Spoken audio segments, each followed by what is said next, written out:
ভালোবেসে বিয়ে করা আবার সাথে থাকার নিয়ে অনুষ্ঠান করে বিয়ে করলেই কি আর মন্দিরে বিয়ে করলেই কি, সাথে থাকাটাই হচ্ছে মেন। এই দেখো বাইরে উঠোনটাতেই এটা তোমার সাপোর্ট দেয় সি সেকশনের জন্য, মানে পেছনে যে মেরুদণ্ডে ইঞ্জেকশনটা দেয়।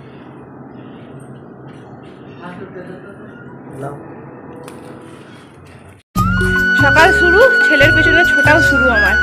তো শুভ সকাল বন্ধুরা, কেমন আছো তোমরা সবাই? আশা করছি তোমরা সবাই সুস্থ আছো, ভালো আছো, আমরাও ভালো আছি। এখন বাজছে সকাল 10টা। তো ছাদে এলাম, তোমার কালকে যে জিনিসগুলো কেটেছিলাম ওগুলো তো শুকোয় না একদিনে, তো ওগুলো দেখো মুছে দিলাম সব কিছু রোদে। আর এক ছেলে দেখো সকাল শুরু, ওর পেছনে পেছনে আমাকে দৌড়ানো শুরু হয়ে যায়। এই ছাদে নিলাম, ছাদে এসে গোটা হাত ময়লা করে দিল, এই ঘাটটা ওই ঘাটটা করলো। তাও ওই ঘরটা আমি বন্ধ করে রেখেছি, সোজা যে রুমটা আছে ওই রুমটা বন্ধ করে রেখেছি। ওই রুমের মধ্যে না বাটি গিঠি সব রাখা আছে, ঢুকতে পেলেই বাস এমন অবস্থা। আর ভালো শাড়িগুলো জানো আজকে ভাবছি গুছিয়ে রেখে দেবো, রোদে তো আর দেওয়া হচ্ছে না। বাবা নতুন গেট লেগে গেলে আর খুলবে না বাবা, চলে এসো চলে এসো চলে এসো চলে এসো। কারণ এই যে ধুলোবালির কাজ হচ্ছে দেখতে পাচ্ছ, নিচে ওই মজবুত করবে তোমার এই যে পিলারটা অনেকটা বেরিয়ে আছে, পিলার নিচে ওই ঝোলা বারান্দাটা অনেকটা বেরিয়ে আছে, ওটা পিলার গেঁথে মজবুত করবে। অনেকটা বেরিয়ে থাকলে কি ঝুলে যাওয়ার সম্ভাবনা থাকে, যেহেতু অনেকদিন হলো, তো ওই জন্য ওটা মজবুত করতে হবে। আর কোনো ঠোকাঠুকি আওয়াজ উঠছে শুনতেই পাচ্ছ। আর নতুন শাড়ি ধুলোবালি ছেটা লাগলে না কেমন লাগবে, মা বলছে এখন রোদে দিস না, এখন এই কাজ টাজগুলো শেষ হোক, এখন গুছিয়ে রেখে দেয়, পরে যখন রোদ খাবি সব শাড়িগুলো মাদুর পেতে রোদে দিয়ে দিবি। তো মায়ের কথা শুনে তাই করবো। এবার নিচে যাবো, নিচে গিয়ে বিছানাটা ঝাড়বো। এখন একটা চাদর রাখা আছে, ওই চাদরটা কাচা হয়নি, প্লাস যে চাদরটা পেতেছি সেই চাদরটা এখন ময়লা হয়ে এসেছে, মানে কোন দিকে করবো দেখো।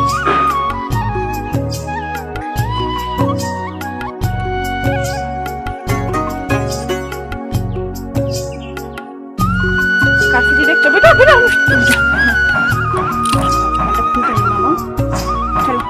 চলো এসো এসো এসো, আমরা ছাদে ফুল গাছ লাগাবো না, তখন এই কলটা থেকে জল নেবো। এসো ভেবেছি ছাদটা যখন পুরো কমপ্লিট হয়ে যাবে, ছাদটাতে না ভালো করে সাজিয়ে একটু ফুল গাছ লাগাবো, দেখতে খুব ভালো লাগে। আর ওই দেখো কলটা খারাপ হয়ে যাবে। তাও আজকে কি ভাগ্যে আমি চাটা খেতে পেয়েছি, মানে ঘুমো ছিল, মুখটা ধুয়ে চাটা খেতে পেরেছি, ওর জন্য ফ্লাক্সের জলটা গরম করতে পেরেছি। আর ফ্লাক্সের জলটা না রাতে আমি গরম করে রাখি, কিন্তু এখন না ফ্লাক্সের জলটা গরম থাকছে না, সকালে দেখছি একদম ঠান্ডা হয়ে যাচ্ছে। আসলে ফ্লাক্সটা অনেকদিনের পুরোনো হলো, তো ও যখন হয়েছে না মানে তখনই ফ্লাক্সটা এনেছিল বাবা। আয় নাম, পাইপে ডিঙ্গিয়ে নাম, পাইপে ডিঙ্গিয়ে নাম।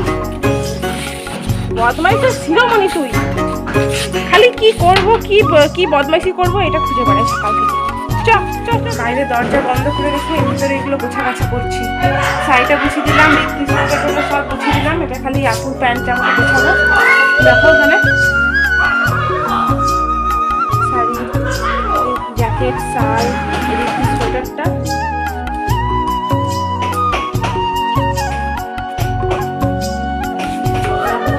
জামা প্যান্টটা আর রিটির জামাটা গুছিয়ে নিয়ে আলমারিতে ঢুকে। আর মা এখন ঘরগুলো ঝাড় দিচ্ছে, ঘরের দরজা বন্ধ করে, কেন বাইরে কাজ হচ্ছে।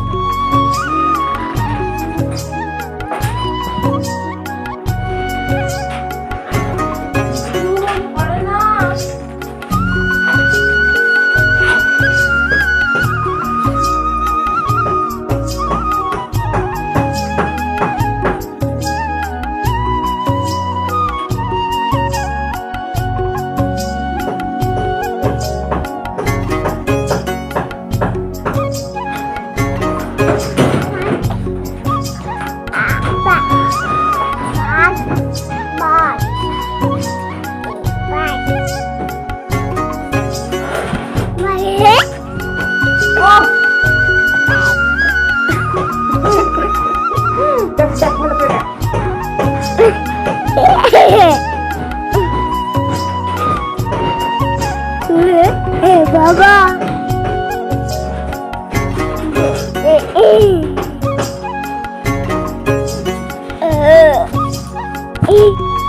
আলমারিতে সব জিনিসগুলো ঢুকিয়ে দেওয়ার পর রান্নাঘরে এলাম মাকে একটু চা করে দেওয়ার জন্য। মা অনেকক্ষণ ধরে বলছিল যে চা করবি চা করবি, তো ছেলেটাকে ধরলাম, একটু চা করে দিলাম।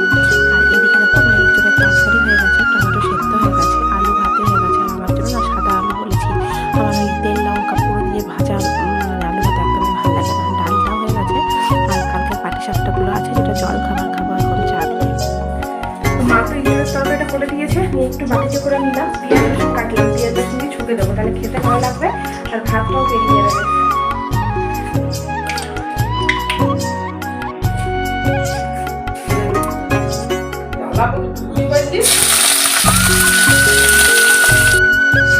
এঁচড়ের তরকারিটা পেঁয়াজ রসুন দিয়ে ভালো করে ছকে নিলাম, কিন্তু তরকারিটা খুব ঝাল ঝাল আছে, রিদ্ধি তো খেতে পারবে না, ওকে একটু আলুটা ধুয়ে পরে দেবো। আর ওখানে একটা ডিম সেদ্ধ করতে দিলাম, ওই ডিম দিয়ে পরে একটু আলু দিয়ে পরে একটু ভাত ওকে খাইয়ে দেবো।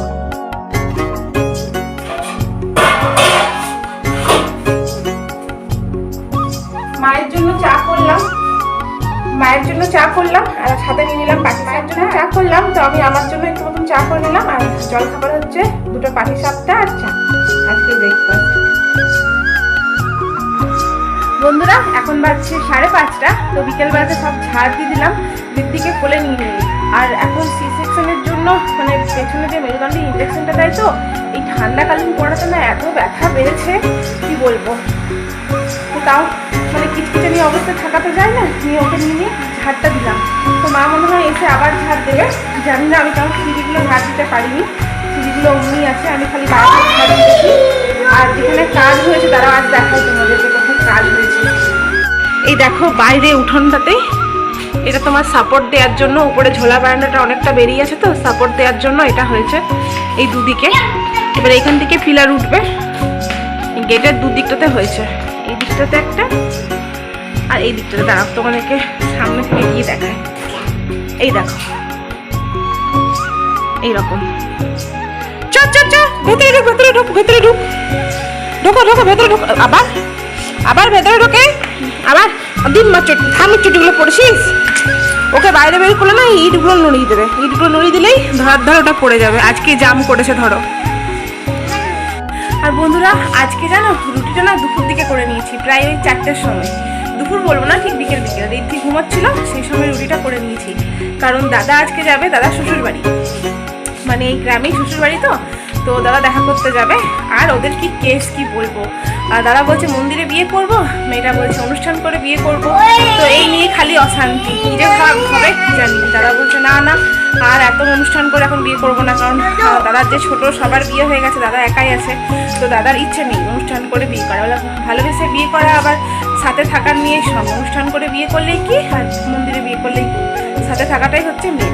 তো দাদার এটা মত, তো দেখা যাক, আজকে তো বাড়ি যাবে, তো ওই জন্য রুটিটা করে নিলাম। কারণ তোমরা তো জানোই আমি বেলি আর দাদা শেখি, তো দাদা শেখতে, তো ওই জন্য দাদা শেখে নিল। আর রাত্রেবেলা একটু চিকেন খাবো, কারণ একদিন ধরে ভোজ বাড়ি, রিদ্ধি ঠিকঠাক কিছু খাইনি, ওই টুকটাক আমাদের সাথে একটু একটু খাইছি, এতদিন ধরে একটুও মাংস ঠেকাইনি, মানে আমাদের সাথে একটু একটু দিয়েছি, ভোজ বাড়ির রান্না তো ঝাল হয়, তো সেরকম খেতে পারেনিও। তো আজকে দাদাকে বললাম যে একটু চিকেন এনে দাও, ওকে একটু চিকেন রুটি খাওয়াবো, কারণ অনেকদিনও ভালো করে মাংস খাইনি, তো আজকে 2 পিস মাংসটা ওকে খাওয়াবো। দাদা ওটাই আনতে যাবে, এনে দিয়ে পরে চলে যাবে, কারণ রুটিটা হয়ে গেছে। আর মাংসটা করবো তোমার মায়ের সন্ধে দেওয়া হবে, মা রিদ্ধিকে রাখবে, তখন মাংসটা করবো, মানে একটাই ঝামেলা আছে, আর কোনো সেরকম ঝামেলা নেই। কি করবি জুতোটা খুলবি নাকি? না না না, দেখছো। আর জানো আর একে নিয়ে না এতটা সমস্যা বন্ধুরা, ভাবি যে সন্ধ্যেটা দিয়ে দেবো মা বাড়ি ফেরার আগেই, কিন্তু একে নিয়ে সন্ধ্যেও দেওয়া যায় না, ওই ঠাকুর ঘরে ঢুকবে, শাকটাকে তুলবে, পু পু করে ঘুরে বেড়াবে, মানে এত পরিমাণে বদমাইশ। চলো আবার তোমার সাথে পরে রাখবো।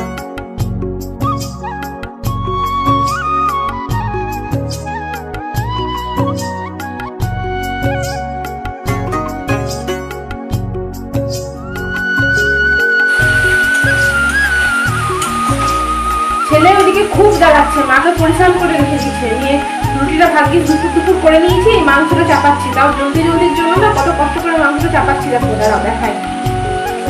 এই দেখো আলুগুলো কি ভেজে তুলে রাখবো, একসাথেই আলু টমেটো পেঁয়াজ দিয়ে দিলাম, এটা লাল লাল করে ভেজে আসুক, তারপরে মশলা রেডি করে নিচ্ছি, মশলা কষে পরে মাংসটা দিয়ে কষে ঢাকা দিয়ে দেবো একটু জল দিয়ে পরে। আমার কিচ্ছু করার নেই, এমন অবস্থা হয়ে গেছে না, তাড়াহুড়ো একজন না থাকলে না খুব অসুবিধা, মানে রিদ্ধিকে মায়ের বস নেই রিদ্ধিকে সামলানো, বেচারা নাটক দেখবে না রিদ্ধিকে সামলাবে। তো চলো বন্ধুরা তড়িঘড়ি করে রান্নাটা ছেড়ে নিই, আজকের ভিডিওটা আবার তো এখানেই শেষ করলাম। ভিডিওটি ভালো লাগলে অবশ্যই সাবস্ক্রাইব করে পাশে